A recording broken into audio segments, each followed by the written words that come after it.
Thank you for listening to this PYA webinar recast. PYA is pleased to offer this alternative way to access our thought leadership. This is a recording of a previously delivered webinar. The information is accurate as of the date of the original event. The video recording, slides, and associated material for this and all PYA webinars are available on our website at pyapc.com. This podcast is for educational purposes only. It is not intended to be used as legal advice or an official opinion. Good afternoon, everyone, and welcome to PYA's Summer CPE Symposium, Hot Topics in Healthcare, Day 2. PYA is pleased to welcome you to our third annual Summer CPE Symposium. Our second presentation of the day is Critical Pathway Information Technology and How to Prepare for a Cyber Disaster. It will be presented by Barry Mathis, a principal at PYA. And with that, I will hand it over to Barry. Thank you very much, and good afternoon to East Coasters, and good morning to everybody else. I'm Barry Mathis. I'm a principal partner with PYA. I lead our information technology advisory and consulting service line.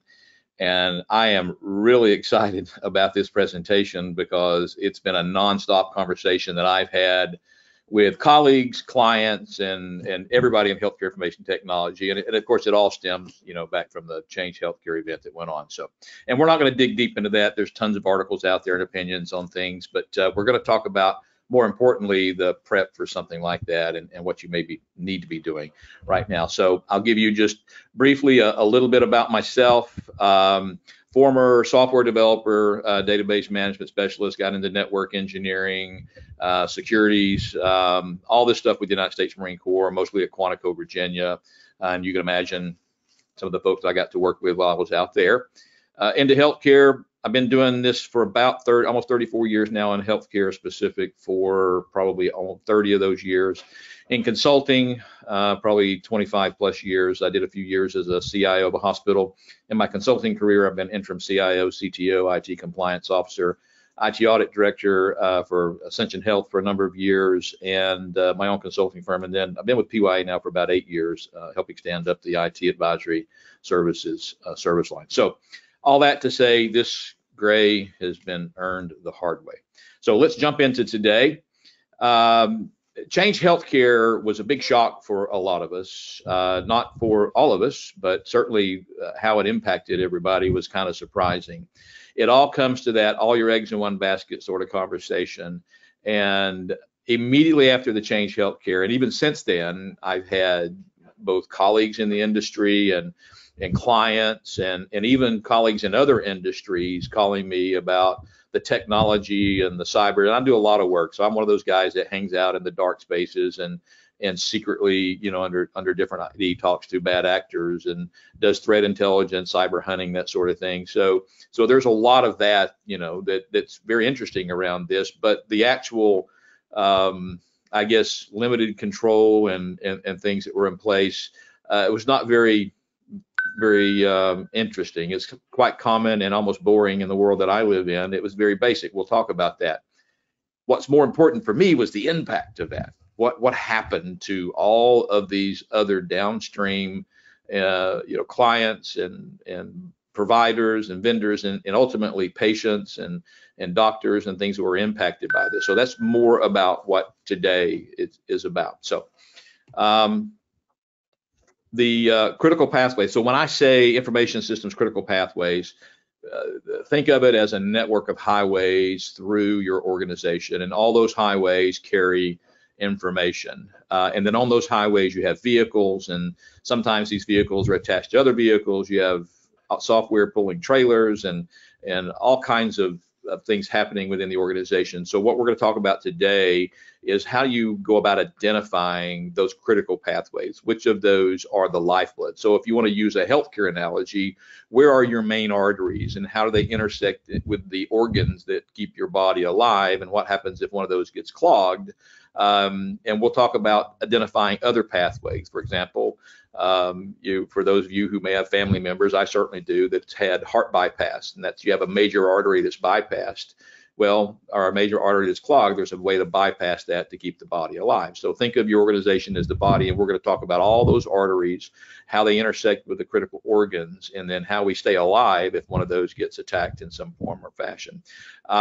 All of that leads up to the cyber disaster. So part of this I wanted to include, because I think it's important, is preparing for the cyber disaster. So this is all leading up to how do we prepare for the cyber disaster. Many of you that are on this, I'm certain with high confidence that there are many of you that have already experienced directly with your organization some type of incident, technology, cyber, whether it's ransomware or just denial of service, or something has come between you and your information and your ability to provide services that you're contracted or obligated to provide. And so there's a concern. So that's why the whole industry is up talking about this. And rather than talk about the technology specific, I wanted to jump into more of the operational and the pathways. So by identifying these pathways, it's going to better help you prepare for that cyber disaster. That's kind of the theme for today. Let's jump right into how we start this, right? One, it doesn't necessarily need to be just an IT adventure. IT is very important to the organization. Those that support you, be they in-house or outsourced, you couldn't live without them. So that's a fact. They have to be there. Those systems have to be patched, updated, supported, report writing, all kinds of things, analysts all over the place if you're a large organization. And if not, then you have probably a handful of people that wear a lot of different hats in that space. But for the purposes of this, the team that you want to put together is not just IT.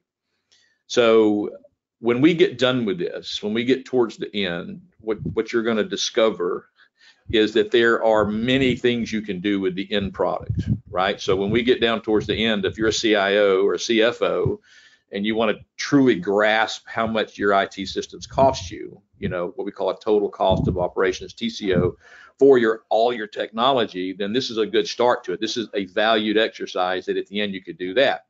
Then you can figure out how much your expenses are and compare that to your hospital expenses and find out where you stand nationally. Are you spending too much or too little? We do that all the time. This is a great place to start. So start by putting on that team representatives from all the major departments, right? So you've got IT, clinical, administrative, compliance, legal. You're going to want to bring them in there at some point, maybe not in the beginning because legal's off doing some other things that they need to be doing, but towards the end of that, you're going to want to bring legal in as well. Make sure that they have an understanding of the organization. So one of the mistakes that I've seen made is, hey, we just hired a very smart, experienced individual and put them in charge of this, and we put them on this multidisciplinary team. Well, that particular individual doesn't know where all the bodies are buried, as we used to say. You want those people that have been around for quite a while. All right. So some of this we're going to get into the documentation, and you can get it from that. But there are people that simply know where things are that you may not, simply by virtue of being through there, through every change, acquisition, EMR implementation. They are a wealth of knowledge, and they are perfect for this team. Okay. Outside of that, it's really the people that have some time to devote to this. It is a worthy cause. So you're going to hear from a lot of people that you invite into this multidisciplinary team. Yet it's another committee, it's another team. I promise you, there's going to be things out of this that you can do with it far beyond what we're just talking about and preparing for a cyber disaster. So bringing that multidisciplinary team together is key. And with that team, what you're going to do is they're not the knowledge of everything, right? There are going to be pockets of information in places. And I'll give you an example. We did something very similar, actually almost identical to this whole process for a very large organization that was standing up a new system. And what we thought was, in their own mind, how many applications do you have? Well, we have about 300 or so applications. By the time this process was done, that application list had grown to 500 applications. Some of those were even shelfware, meaning we have an application that was bought and sitting on the shelf. We're paying a monthly fee. We thought it was this, but turns out it was that. So again, one of those other advantages is you can get rid of shelfware by going through this product. You find out your inventory and you get rid of some what we call shelfware, meaning software I paid for, I'm paying monthly, but we're not really using it. But I'm old-fashioned in this because if you have your team divide up these interviews with stakeholders. Now, who are stakeholders? right? These are the people that know the processes within the hospital. They're your managers, directors. Make sure you include your clinical staff in this because they're very knowledgeable on some of the things that have been there either for a long time or maybe put in place as a workaround for different things. And those are critical because, again, what we're talking about are identifying the information pathways that if it gets cut off, it is going to significantly impact the organization, either financially, operationally, clinically, safety, all these kind of things. And physicians, believe it or not, they know a lot of these things because they're the ones that are out there using it. Nurses, the same way. Clinicians in general, they know it because they're at the other end of it. Okay. Conduct the interviews and discuss in terms of workflows. So I mentor and train staff in interviews for both security risk analysis and compliance risk analysis, enterprise mergers, acquisitions, all these kind of things. And one of the things that I instruct them on is conduct your interviews in a conversational base. Worst thing you can do is go in there with a list of Q&A. Do you do this? Do you do this? Do you do this? Do you do this? No, it's a conversational interview. Talk to me about what your day looks like. How, when you see a patient, what system do you log into? Okay, great. What happens next? What happens in these scenarios? Talk to me about the workflow. Document these workflows in detail. Okay, and right now you're just collecting data. Don't worry about the analysis. Don't try to draw conclusions. Just collect the information and get it from their perspective. That's what's unique in this. It's not just your Q&A, it's from their perspective, because in some cases, you're also, again, there's things that come out of this that you don't plan on it. You find out that they're on an old workflow and you changed the workflow a while back, and all of a sudden you've identified a problem that you didn't know existed, and it's causing a downstream problem that now you can fix by simply understanding this workflow or making a change in the workflow. Document the workflows. It doesn't have to be a Six Sigma type exercise. Normal conversations about your day, what you do, what systems you use. Ask questions like, within the application, maybe you're using Epic, maybe you're using Cerner, maybe you're a small organization and you're using CPSI or Athena or one of these others. Talk about, besides that application, what other applications do you use? And I always ask, what applications might you sign into outside of signing into the hospital? So you sign into the hospital, you sign into the clinic, you sign into the organizational Microsoft, if that's what you're using. Most everybody does. I sign in. I hope I've got one sign on, but chances are you don't. What other things do you sign into? And start documenting those. Well, once you sign in, what's next? What do you do with it? Do you send information? Do you receive information? That's what this team is doing in these stakeholder interviews, right? Conversational, gather the information, let the person talk about their day, let the person talk about the workflows that they use, and simply document those workflows. Next is, and kind of parallel to this, and you can, if you're a large organization and you have the resources or you've paid from somebody like us outside to do it, you can run these parallel. While interviews are going on, you've got a team that are looking for documentations, right? We'll send out a request for information, and we're asking for all types of documents like asset inventories, network diagrams, system architectures, contracts can tell you a lot. One of my favorite places to start is accounts payable, because chances are, if they're doing it in your hospital or in your clinic, they're not doing it for free. Somebody's getting paid. So I like to crosswalk my contracts, okay, and my systems inventory with my accounts payable, okay. And what you're going to find is there's some things that are in your accounts payable that's not in that workflow, or it's not in that inventory because you're not using it anymore, yet you're paying monthly. Hand those over to legal and say, hey, we need to deal with this contract. We're not getting any value out of this. This is what we call shelfware. Let's do something about it. At the same time, you may find some things that's in that accounts payable, and maybe it's multiple places, right? You may have multiple versions of something from different, especially if you're a large organization, that can happen. If you're a small organization, it's going to go a lot faster. You're not going to have as many of those kind of dualities that are happening in the organization, but it's still a worthy exercise.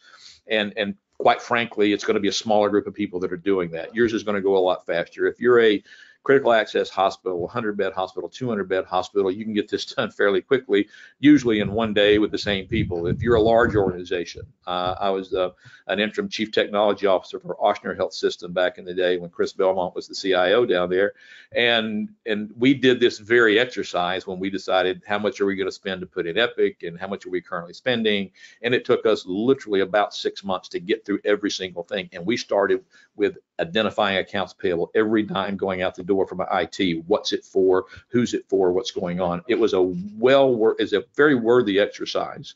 Okay, but it took us a while because we were looking at, at that time, 7 hospital systems across Louisiana.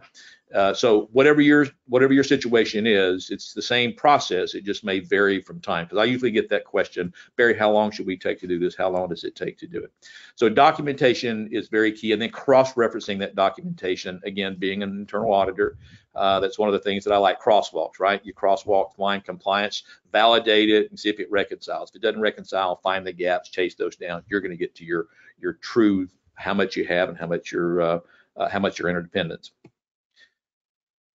Systems inventory, probably should have put this up front. It's again, can be a separate stream. It seems it's kind of a no-brainer. One, you want to get a true application portfolio, all of your systems. Again, where we had one client who thought they had 300 systems, turns out they had 500. And there's tools that the network team can run, and what that does is it looks across the network and things that the software they're using to identify a system, it recognizes what's running inside the CPU, the kernel, as a system, and it lists all those out in a list. Well, not everybody is inside that space. There may be things outside that's also a system, and that has to be manually brought in discussion. There are other third-party systems that belong to a third party that may not be natively connected to your domain. And again, the best way to find those is cross-referencing that inventory list with your accounts payable to see what else is out there. And then document the attributes of each of those systems, not just the name and the vendor, but the version, the purposes, the functionalities. Functionalities and workflow are key. So once you have your applications, make sure you're tracking all of those pieces that it connects to, right? What do we use this for? Take something like Workday. Some of you have Workday. I've got clients who use Workday from one end to the other, and I've got clients who only use Workday for their education, right, or just for payroll. So don't just put down the name of the application, right, but also identify all the functions that application supports. Okay.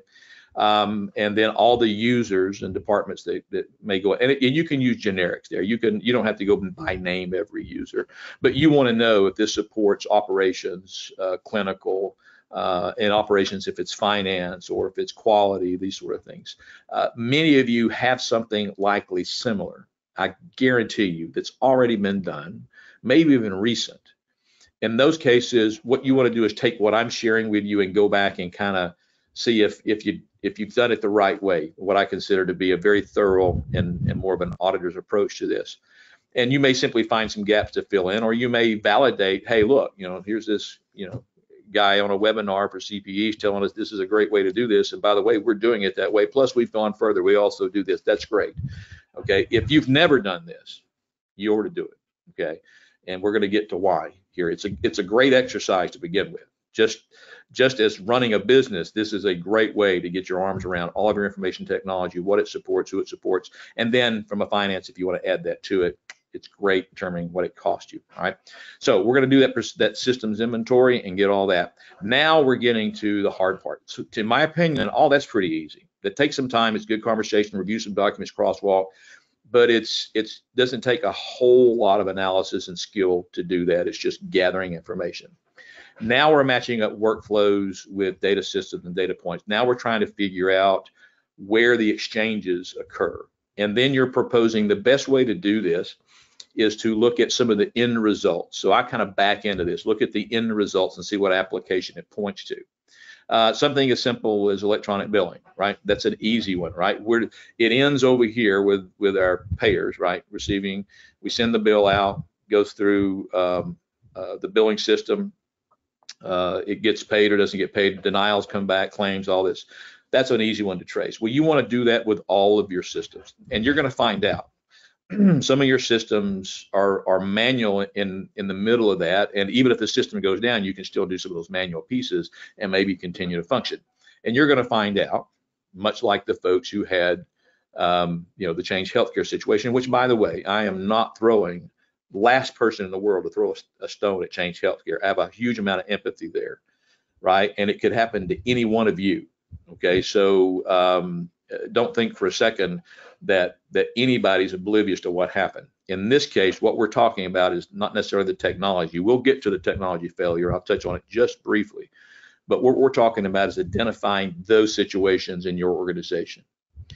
Do we have any place where if that one single thread is cut off, it has this impact on our entire organization? Now, most of you immediately turn to your EMR, right? Well, if we lose access to our EMR, yeah, we're dead in the water. Well, here's the process in the analysis when you're doing the data flows and integration points.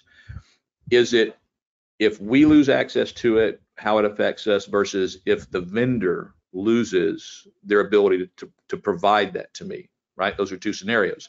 For example, I have a client out west, and they survived a fairly large EMR outage, but it was local, right? So it was their issue. The EMR was in the cloud. It was running fine. They simply couldn't get access to it. So it was a network failure. So their contingency there was access points, much like you do on your phone, your hotspots. Well, imagine a very beefy hotspot that connects to a local like Verizon or AT&T, and then your systems connect to that, and all of a sudden they can see the internet again, so they're still working, right? That's a valid contingency and workaround for that. That's different than if you get a call from the vendor, okay, which likely in this case are violating their support agreement, which is why we get legal involved in some of these contracts. The vendor says, we don't have a system anymore, we're down. What would you do? Now, every one of you is going, well, we probably close the doors. Well, can't do that, right? Because there's patients in beds and people still need to be treated. There's pharmacy that needs to be dealt with. Those are the kind of things that you're identifying in this integration flow maps, right? Where of these, and I'll give you an old school one, right? We've done this for years, right? Most of you have a downtime procedure, and this goes beyond downtime procedures, but I'm using it as an example. Most of you have a downtime procedures for your EMARs, your electronic medical reconciliation, right? It's probably is updated on an hourly or several hours basis on a PC somewhere. So if this EMR goes away, right? How do I get access to that med list? Well, you go to that machine, you probably print it off, and maybe it's a manual process where somebody works around, or maybe like if you're an Epic user, you have the system, and this is how long the red keyboards, you have the red keyboards, so that system is constantly updating the entire, and you go to that, but there's a contingency there, okay? We're looking at that type of contingency for other critical paths in your system. What other critical paths might you have? Now, you're going to find in some cases, the answer is there is no contingency. If this critical pathway is cut off, I don't have any other option, right? I'm in a complete downtime situation. I've got to wait till it comes back up. But even then, you're planning for how do you continue to function if you don't have that. That's the other side of this. There's going to be some cases where you don't have a choice. The virtue of the technology itself and what it does, if it goes away on the vendor side, you're just going to have to go to something else or wait for it to come back up. You see a lot of that in the finance, okay? But when that event's over, how do you come back? That's where these integration points can come into play once that event's over. Now, in the space of Change Healthcare, what happened was that's a lasting event, right? And there are many people that simply have, that's our only clearinghouse. That's our only way to get to the pharmacy. It's our only way to get our claims done. I guarantee you, well, guarantee is a very careful word to use in my business. I am quite certain personally that there are a lot of systems out there that have already evaluated, we need 2 or 3 of these. What we're talking about is identifying those other critical pathways where you may need 2, right? Now, the issue is if you're a rural hospital or you're a small clinic or you're a small physician practice, you can't always afford 2, okay? The economics there don't make sense. So some of your response to this is you may have other pathways you may shift over to patient safety. In other words, from a business standpoint, we don't have a choice here. We have to push this off. From a patient safety standpoint, we have a partner that we've already talked to, all right, that maybe we've got a joint venture in some other space. Maybe you're doing an ortho joint venture, a CVIS, cardiovascular joint venture with somebody. That may be a partner you can talk to that says, look, in the event that we're completely cut off here, we've got patients to treat, maybe we establish something ahead of time that says you could help us offload, okay, so long as you're not impacted by the same thing.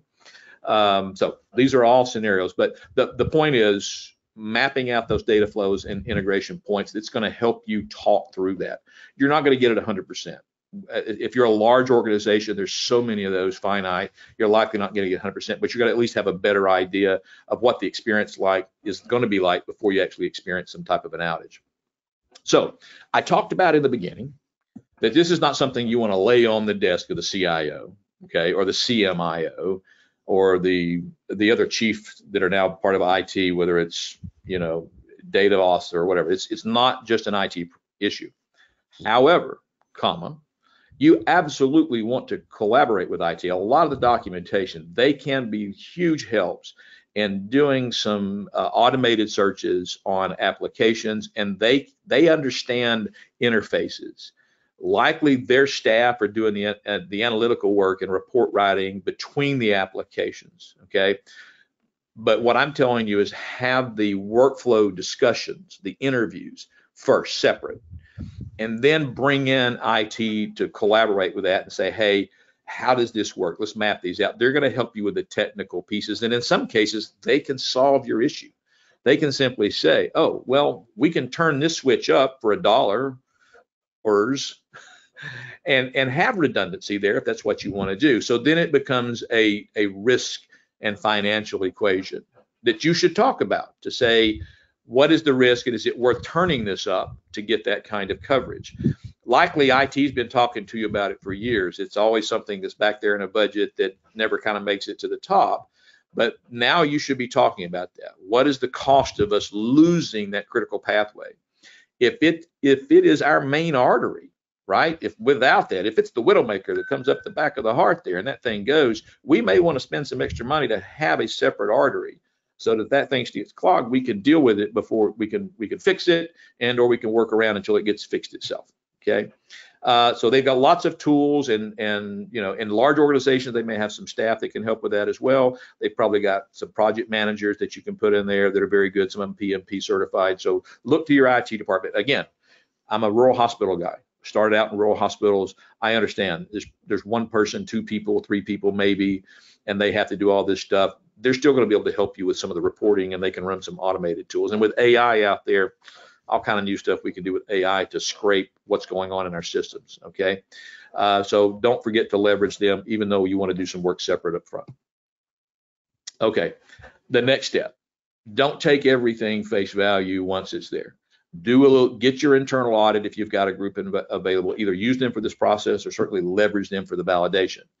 Make sure, especially before you spend a lot of money or you make critical pathway decisions, that you've validated what you found out. All right, so there's an extra little step there, right? Have somebody who's not necessarily involved that can go in and look at that and say, well, this makes sense, or do we talk about this? Do some validation. The larger the organization, the longer that's going to take. The smaller organization, obviously, probably not as much, but still critical in both cases, right? Verify the documentation. So I can give you a scenario where the application list was a little bit old, and up until a certain point when it was validated, nobody understood that. And then once we started asking certain questions, it's like, oh yeah, we ran this last year. Okay, well, a lot's changed because there was an acquisition involved. Now that acquisition's not on there. All those applications aren't there. So all of a sudden application lists go up, interoperability changes, all these sort of things. So make sure you have somebody validating that. And we call them walkthroughs, but it's conversational walkthroughs, not necessarily physical walkthroughs, although there may be some physical for equipment and things, interfaces, because you can get down to that part of the contingency. IT will likely want to get down to that space and probably have to some degree. But there's walkthroughs, inspections, information, all this sort of thing. So just validate it before you start making critical decisions, certainly before you start signing contracts to either provide critical separate pathways or with other companies, make sure you're making it on good, current, informed information. Okay, and then lastly, you're going to spend a lot of time, a lot of energy, effort, and in some cases, if you hire somebody like us to help you, you're going to spend money. Don't do it and then let it sit on the shelf, because when you need it, it needs to be fresh and updated. So maintain the documentation. Have somebody or bodies that's job is to monitor the change control that's coming in and out of that, so that when the time comes and you need to rely on maybe a procedural that you put in place, or at least an operational workflow, okay, based on an attack of some kind or an outage. It could simply be that the vendor themselves didn't do something right and it was out. And it could be a small vendor. I mean, you could be a hospital that has, you're running Community Connect with another Epic hospital and all that's running fine, but maybe you don't have their Cupid, which is their version of CVIS. Maybe you're a rural hospital and you have another CVIS system, right?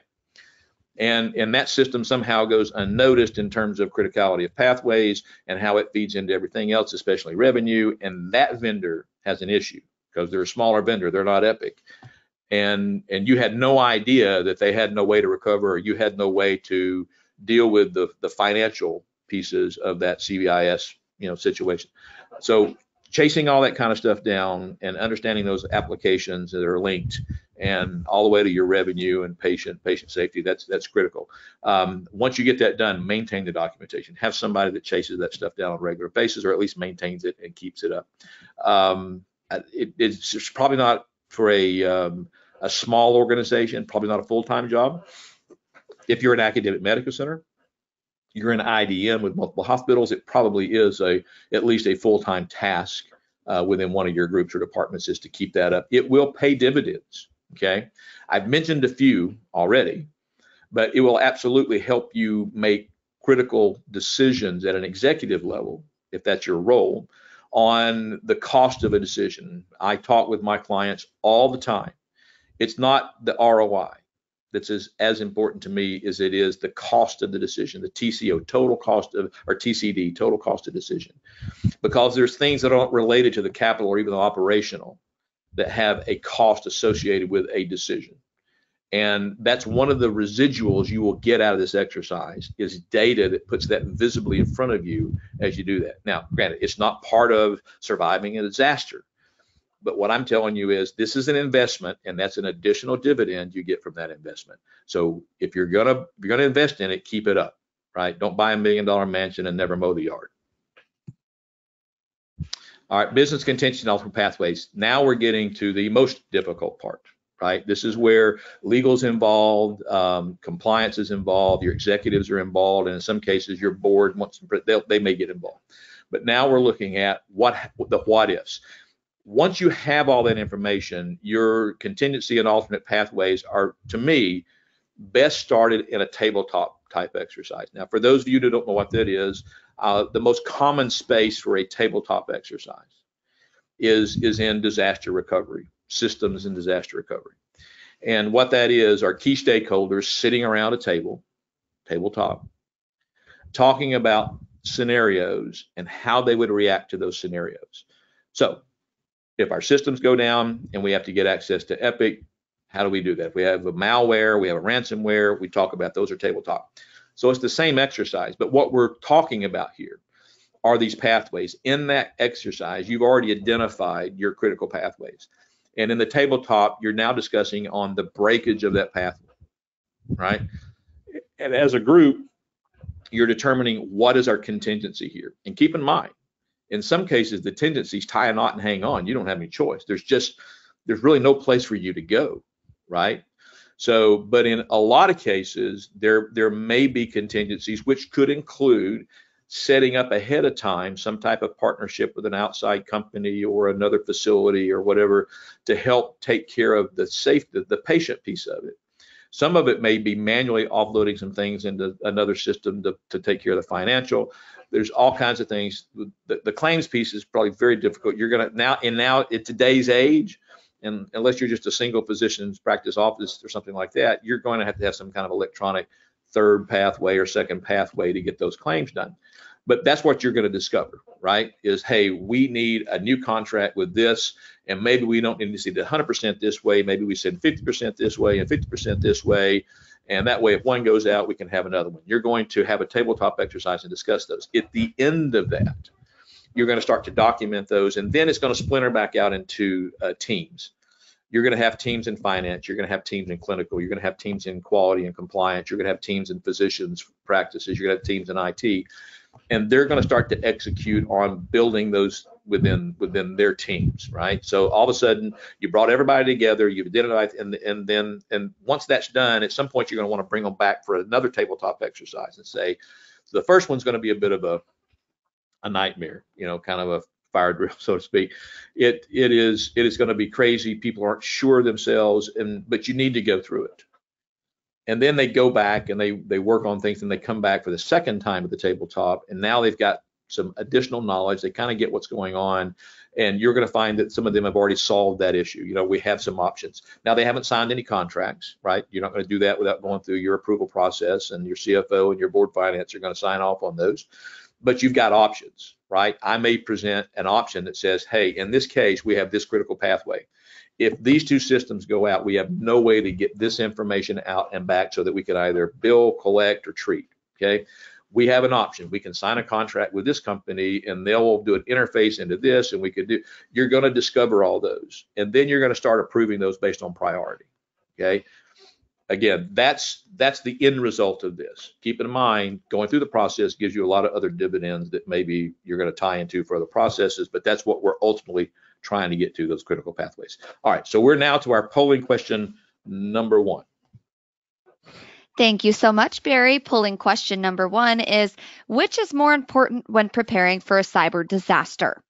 Identifying the criminals responsible for the attack, deciding if you will or will not pay a ransom, knowing your local FBI agent, knowing your system's interactions and the risk of an event, or ensuring you have an effective work from home policy. Remember, you must fill out the polling questions to receive CPE credit. Great, thank you so much. We will send it back to you, Barry. Thank you very much. So I'm looking at the answers over there, and for the most part, obviously knowing your systems, and it kind of goes along with this. It's granted, it may be subjectional based on your situation. I love whoever said, knowing your local FBI agent, I'll take you to lunch. I think it's a very important thing. I have to have a good friend in that space, and sometimes that does seem like the single most important thing, especially for a ransomware event. But the answer we're looking for is knowing your systems interactions and how a disaster impacts those, because that's kind of the theme for today. And that is, if you had it shut off, if you had a ransom, if it just went away, how are you going to run your business? And it goes beyond just contingencies and downtime procedures. It really is all about understanding the most important pathways, the critical pathways. That's what today's about. It's not about just running the hospital, running the clinic, running the practice. It's about understanding where your major arteries are, so that you can survive this and come back at least, as healthy, in some cases more healthy, after going through some change control stuff once the event is over. All right, I think I'm back in control of the screen. Let's test it. Yes, I am. There we go. So now we've talked about the critical pathways. So now we're going into stuff. You've probably heard more of this, right? This is more of the generic, hey, how do we prepare for a disaster? And if I can go back for years, I attended an event, probably 7-8 years ago, when the director of the FBI stood on a stage at an auditorium in New York and basically said there's 2 types of healthcare systems in the world, kind of like motorcycle riders. Motorcycle, it's those who have laid their bike down and those who will lay their bike down. Well, in healthcare for cyber, it's those who have been attacked and those who are going to be attacked. And boy, he couldn't have been more right in that case. So we're seeing it more and more often. And now there's degrees of the attacks, and depending on the bad actor, it could go one or two ways, or one or several ways. We have bad actors that are, and I'm in air quotes there for anyone who may just be listening, honorable in their profession. They're all thieves. They're all scum, in my opinion. They're all thieves. But there are some who, at least if you give them the money, they'll give you your data back. But there are some who say, give me your money, and then they sell your data on the dark web. I see it all the time. So knowing who that is, that's where knowing that FBI agent can help a lot. They know who those are, staying close to those. So that is an important piece. And then the work from home I had a few people click that. It is critical. So to have some kind of secure work from home policy procedures, that is important. All of these are important. But we were, of course, looking for the knowing your systems interaction. So let's talk about the preparing for the cyber disaster just for a few minutes. Risk assessment, conduct a regular risk analysis. And this, again, has many dividends. One, if you're part of incentive-based payments, you need to do this on an annual basis or review one during your assessment period anyway. So you might as well do it, in my opinion, annually. I recommend that you do these annually. You refresh them about every 6 months and see where your mitigation is for those. But that's going to help you find the things that could, the low-hanging fruit for sure, and then even some of the more minute details that you're going to find in that risk analysis. Now, if your risk analysis includes penetration tests, vulnerability scans, which like ours does, you're going to even get down in some weeds and find out some very specific controls that may be either damaged or not in place at all, or certainly not adhered to or followed based on your policies and procedures. And then this is the most common when we go in and do risk analysis. It's getting better. So as an industry, and kudos, thank you. As an industry, you are getting better. We are getting better than we used to be at this. Okay, and I think the threat of a cyber attack is probably pushing some of that. But there's a phrase that the Office for Civil Rights and Health and Human Services will use in a desk audit or in an on-site audit for investigating a breach, right? And that term is systemic noncompliance. So they're going to ask for 6 or 7 years of your risk analysis, okay? And they're going to review those in the desk audit. So it's not like somebody's going to show up and say, hey, it's kind of like IRS. They're not going to show up at your door and say, hey, we'd like to talk to you about it. No, they're going to ask you, send us all this information. We'll review the documentation. If you don't have a document to send them, then obviously there's a gap. Of the documents you send them, one of the analysis they're going to do is they're going to look at the issues that you've had over the years and try to find things that maybe you didn't mitigate, right? So it's been sitting out there forever, and it comes up in every risk analysis. Everybody has some of those, right? I guarantee you everybody has at least a few of those. Well, they're calling that systemic noncompliance, especially if it's linked to a very specific compliant control within the HIPAA statute, right? They're jumping all over that, systemic noncompliance. So make sure that when you're doing these risk assessments, you're actually mitigating the risks that you find. And some of these, it takes years to mitigate. Now, that's not the issue. It's not like you have to do it overnight. If it's a critical security gap, right, we don't encrypt all of our laptops. That's not good, right? You want to fix that pretty darn quick. All right, moving on, if I can move on. There we go. Incident response plan. Wow, big one, big one, big one. Too many people are caught by surprise, and they don't have to be. This is where that tabletop exercise that I talked about can come in handy. Those are your drills and simulations, but have at least, I'll use a very familiar phrase in consulting, a straw man, right? Here are the people that should be notified. Here's, legal, when legal's called in, all these kind of things. You should have a plan in place. And it doesn't need to be a plan that IT, don't put it on IT, okay? Because IT's portion of the incident response plan is, hey boss, we've been hacked. We got rid of them, but they're, that sort of. All the other stuff is everybody else in the hospital, right? So it's not an IT thing to solve. It's an IT thing to help participate in, solve, identify. But that incident response plan involves a lot of people. Make sure you have appropriate legal involved. Now, I say appropriate legal. You may have in-house counsel. If in-house counsel does not have specific experience in cyber incidents, incidents response, all of that, you're going to want that person to have a co-counsel or somebody they can reach out to help in this event. If you have an outsourced company like us, they're going to have that tied into theirs. So like when our Overwatch clients call us and say, hey, we've got an incident, we have an incident response team that goes in, our legal works with their legal, and if we need more, we can bring it in. But you're going to want legal involved in that. We have a saying within our program, the only person that can actually say the word event or breach, okay, or incident is legal. For the rest of us, we've got something going on. We've got a curious IT thing that's happening, and we're going to discuss it. Because as soon as you start emailing things back and forth, you may be involuntarily admitting that you felt like you had a breach, which could trigger your cyber insurance notification, that sort of thing. And knowing that cyber insurance notification is important anyway, but having legal involved and having protocols for how to address a breach or an incident or a curiosity is important.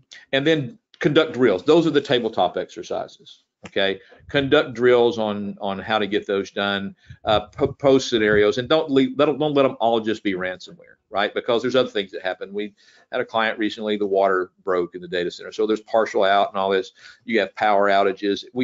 For those of us who are in Atlanta, right? You had Grady, got hit heavy with the water main break, right?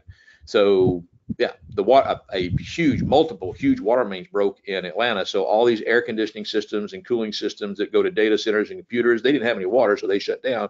Therefore, the data center shuts down and everything associated with the data center shuts down. So there you go. It wasn't ransomware.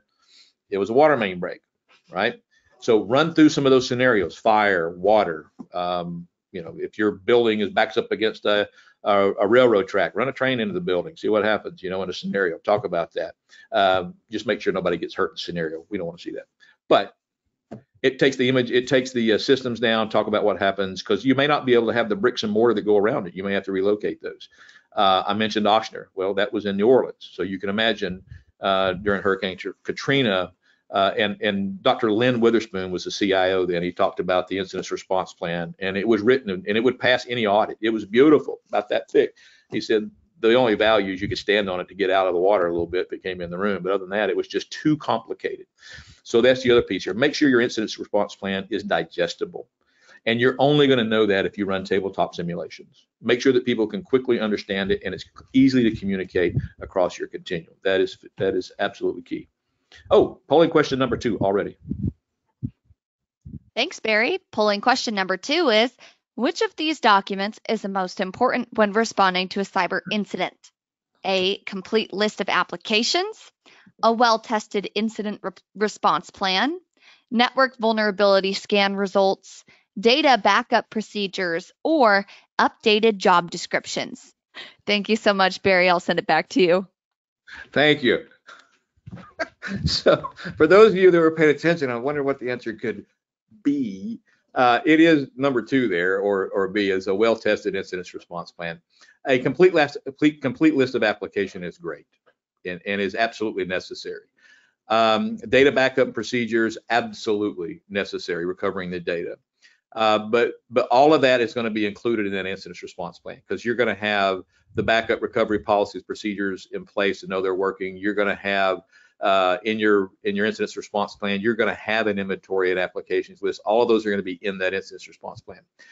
For those of you who may be responsible for either developing or building an incident response plan, maybe you don't know where to start, or maybe you want somebody, call me, email me, text me. I'm happy to get on a phone call with you and give you my thoughts and ideas. The way that I do ours for our clients, what I recommend is chapters. So rather than trying to put everything in a single document, you have chapters for each of the different work streams in an incident response. You have a network, a security, a clinical, an ancillary, and everybody kind of has their chapter. So that in an incident, they can flip to their chapter, right? Now, where did I get that? I've been doing this 30-something years, and I've always been part of Joint Commission Hospitals. And I remember IM Chapter 7. We all had our chapters. Some people still have their binders, right? So I've seen that. I've seen Joint Commission come in, and everybody's got the room full of binders. Its system still kind of works, right? So for an incident response, having chapters for everybody to follow rather than try to figure out your page or what. Now, some of the chapters are start the same way. They've got the communications list. They've got all those pieces in there. But in specifically to what they're going to be doing in an incident response, it has just where they can focus on those. Now, if you're a rural hospital, again, I get it. I would still have the chapter so you can flip to that work stream. You may be the person, you may have 6 chapters, right? But at least you'll know within those chapters what you're supposed to be doing during an incident response. All right, very good. So good answers there. I think they're all correct. I just had it's the academic thing where which one is most correct. So but all good answers. Except maybe the updated job description that was meant kind of as a joke, but in all honesty, depending on your involvement, might not be a bad idea. Data backup and recovery, without a doubt. And you mentioned, we touched this just a second ago. You have to have good data backup procedures. Most common thing we find in internal audits around IT risk assessments and management is we have good backup procedures. We don't have good restore procedures.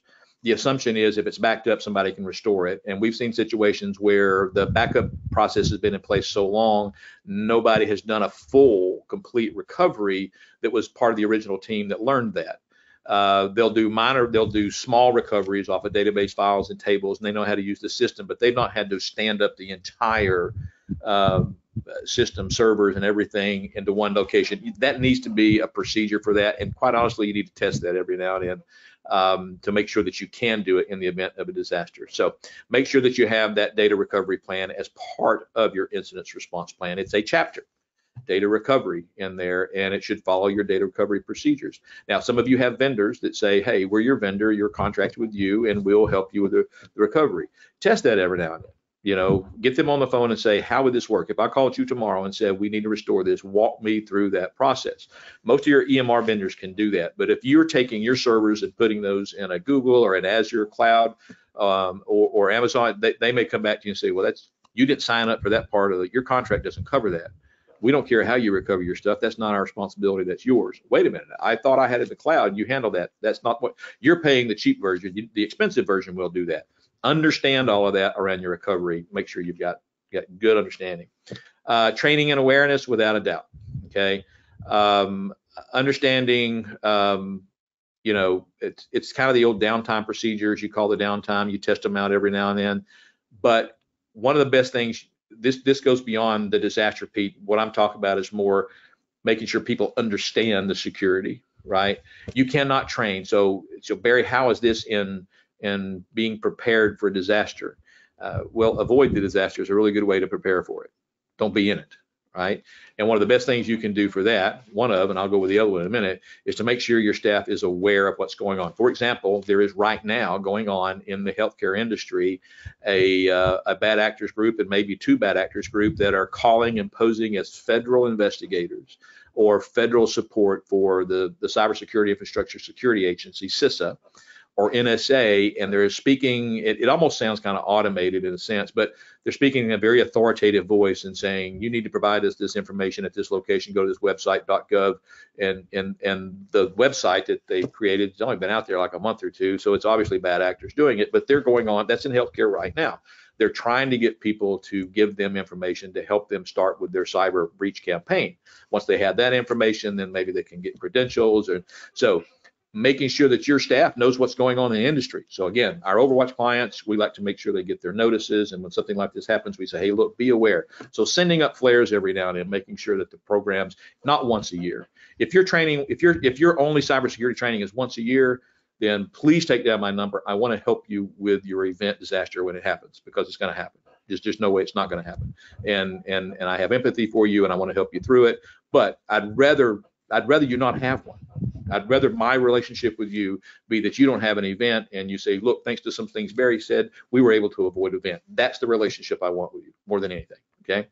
And then promote the security awareness, the culture. Test it every now and then. And you don't have to pay an outside company like us. Happy to do it, but you can do some of this yourselves. You can do it interdepartmental. If you have several different hospitals in your system, you have people in one hospital test the security in another hospital, both physical and logical. You can have somebody call somebody and see if you can talk their credentials to them. Email phishing is probably everybody's doing that. I don't know of any client that I've talked to in the last couple of years who doesn't do the email phishing where it tries to catch you in that. That's just the surface, right? I tell people cybersecurity is like going into the snow.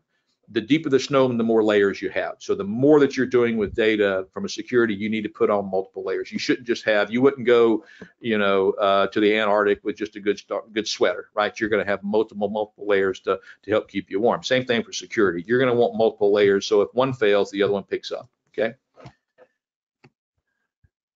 Back up. Technology practices. You can read this slide, but I'm going to boil it down to one thing. Change healthcare. If you're not aware of it, where it all fell apart was in one particular part, they didn't have multi-factor authentication. because this is an education CPE, I am going to cover what multi-factor authentication or two-factor authentication is. Multi means more than one.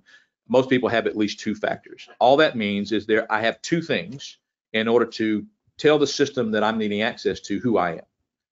Prior to the MFA, we all had one thing, right? And it was our credentials, ID and password, right? So here's who I am. I got my password. That gets me in.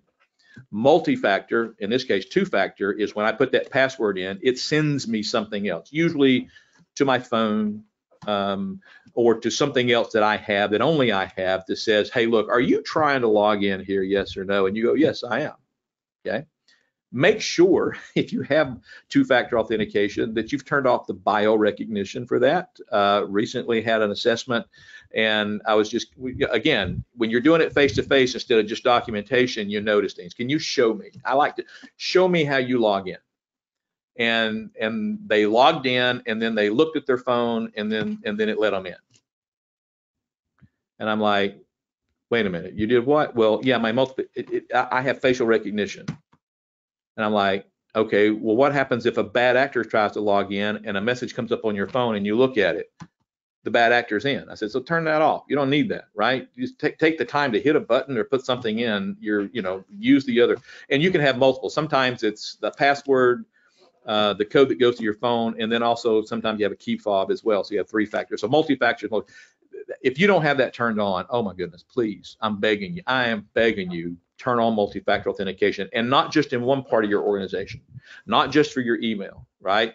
Especially if you have outside, if you can access anything in your organization from the outside, email, your EMR, quality assurance, anything, because what happens is if I can get into that, there's chances are I can use that to get into other things, and that's what happened to Change Healthcare, right? It's what happened. In fact, if you look at the last system breaches, the biggest ones, AT&T, Snowflake, CDK, all those, it was multi-factor authentication. The person credentials were compromised and somebody outside the organization was able to log in as them. That never would have happened. Change Healthcare would have never happened the way it did if they'd have had multi-factor authentication on that one server. That's it. Real simple. All right, it's boring, right? It's a simple, boring thing. So MFA, absolutely. Trying to make sure I watch my time. How much time I got? About 2 minutes? Somebody want to give me a time check? Yep, 2 minutes. All right. Collaboration, information sharing. So again, you want to bring that team together in that tabletop exercise. One of the things that you can do is collaborate with them. You certainly want to bring law enforcement in, right? Law enforcement's always going to tell you don't pay the ransom. It's a personal decision. Most common question I get. I'm not going to answer it here, but make sure you're having those conversations. And I would do it ahead of time. I would not wait until I had a breach to meet my FBI agent. Find out who it is today. Get a relationship with both the field and the regional director of the FBI, and then also find out who your CISA, because there's free services you can get from CISA, that's CISA, Cybersecurity Infrastructure Security Agency. There are things, they'll conduct a tabletop exercise for you free if you call them. They'll help you. And sometimes they'll do it all as a group and regional, but there's help there for you. Polling question number 3, right here at the end. All right, here.